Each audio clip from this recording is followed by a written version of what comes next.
We continue our work at Ukraine Crisis Media Center. Now I give the floor to Mr. Alexander Hug, Principal Deputy Chief Monitor of the OSCE Special Monitoring Mission to Ukraine, with weekly updates from the OSCE Special Monitoring Mission. Mr. Hug, the floor is yours.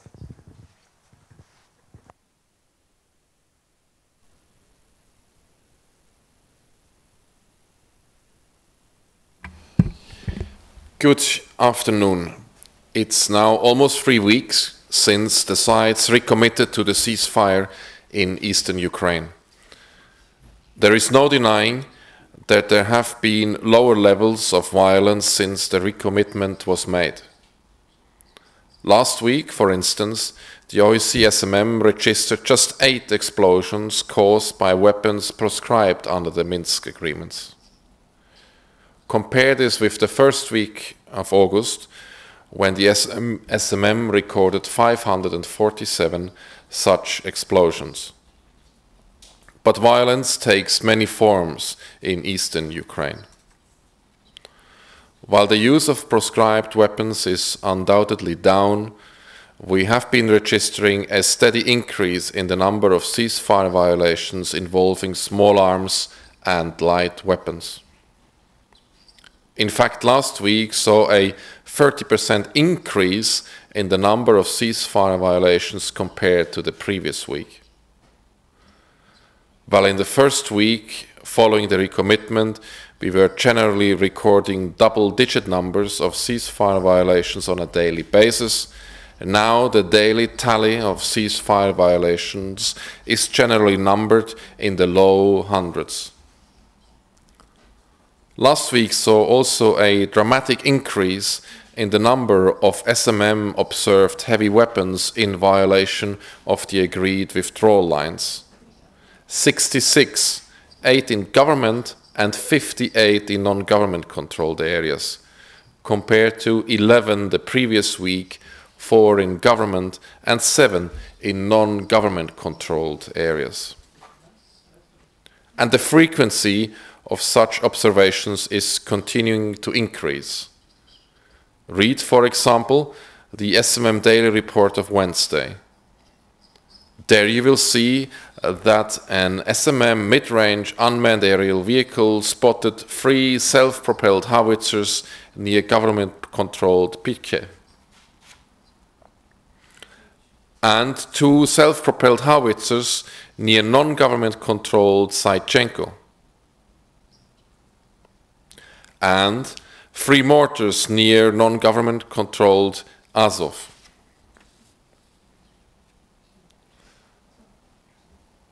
What we are witnessing is nothing new. A period of relative calm followed by escalation. It's the same old story. We have been through this before, every time violence resumes. Last September, for example, we had a recommitment to the ceasefire too. In the first week or so, the number of ceasefire violations recorded by the SMM decreased by about 90%. But this relative calm was followed by the most intensive fighting recorded by the SMM in the whole of 2016. Dear friends, because we have been through this before, it is obvious where the problems lie. I take it for granted that the recommitment to the ceasefire was made in good faith, and therefore logically conclude that those breaching the ceasefire are acting in contravention of orders from their superiors. This is at least the declared logic of the sides. They have insisted that orders have been issued to all soldiers and armed men on the ground, explicitly ordering them not to breach the ceasefire. And since the recommitment, the SMM has recorded 4,856 ceasefire violations. That's 4,856 times that direct orders have been disobeyed.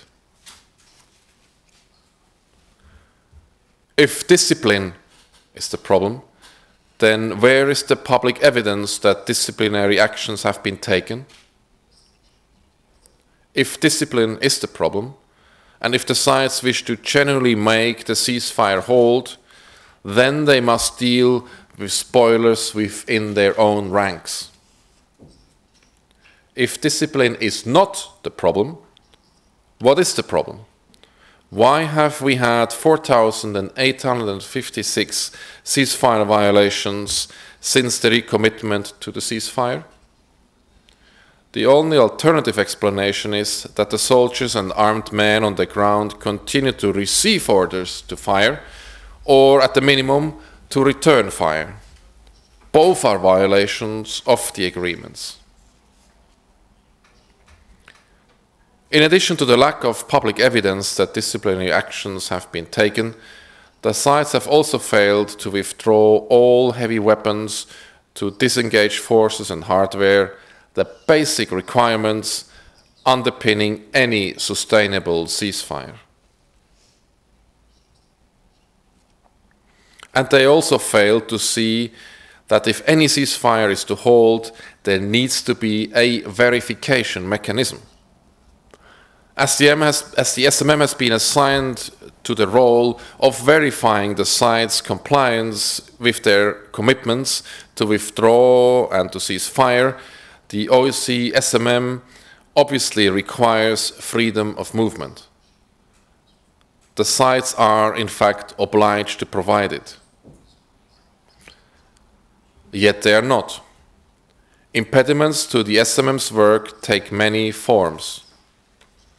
For anyone wishing to understand the extent and nature of these impediments, I recommend reading the latest OSCE SMM thematic report on the subject, which is available on the OSCE website. The report, covering the first 6 months of this year, outlines how the mission encountered about 480 restrictions and impediments, not counting those caused by mines and unexploded ordnance, 75% of which occurred in areas not controlled by the government. These cases range from conditional or delayed access, to denial of access, to threats and physical violence and risks from landmines and unexploded ordnance. All of the incidents involving violence, 13 in all, up from 1 during the period from July to December 2016, occurred in non-government controlled areas. One incident involved the death of an OSCE SMM patrol member and the injury of 2 others. Since the recommitment to the ceasefire, restrictions on our freedom of movement have continued. Last week, we were denied access 12 times in areas not controlled by the government, and safe access everywhere, which the sides are obliged to provide, remains an illusion. We did in fact ask the Joint Center for Control and Coordination to provide the SMM with a joint schedule for coordinated clearance from 7 key roads by 6 September. The Joint Center for Control and Coordination has, after all, a coordination role in mine clearance foreseen in the March 2016 decision of the Trilateral Contact Group on Mine Action. No plan has been provided. Dear friends, the number of ceasefire violations still remains relatively low, but the number is rising, and the potential for even more violence is ever present. With the opposing sides sometimes less than 100 meters from one another, and with heavy weapons still in place, serious escalation is possible. If past experience is anything to go by, it is in fact likely. For over 3 years now, we have observed a cycle of violence, one in which periods of calm such as we see now, are followed by the resumption of so-called normal level of violence, occasionally punctured by flare-ups. A flare-up is possible at any moment. If those who recommitted to the ceasefire are serious, if they seriously want to avoid escalation, they need to take immediate remedial action to secure the ceasefire. They need to discipline spoilers intent on undermining the future of millions of people. They need to withdraw all heavy weapons. They need to cease moving forward and in fact disengage where they have already moved forward. And they need to ensure safe and unhindered access for the OSCE SMM in all areas of Ukraine, including to the border with the Russian Federation in areas not controlled by the government. They need to do these things because the people of Ukraine, in particular those in the eastern part of the country, need peace. People living there and the hundreds of thousands of others who have been forced from their homes need to know that this latest recommitment to the ceasefire is not going to be the same as the others. Those who have signed the Minsk agreements, in which they committed to ending the bloodshed, must ensure that the ceasefire holds. Thank you. Thank you, Mr. Hook. If we have no questions, that would be all for today. Thank you. Thank you.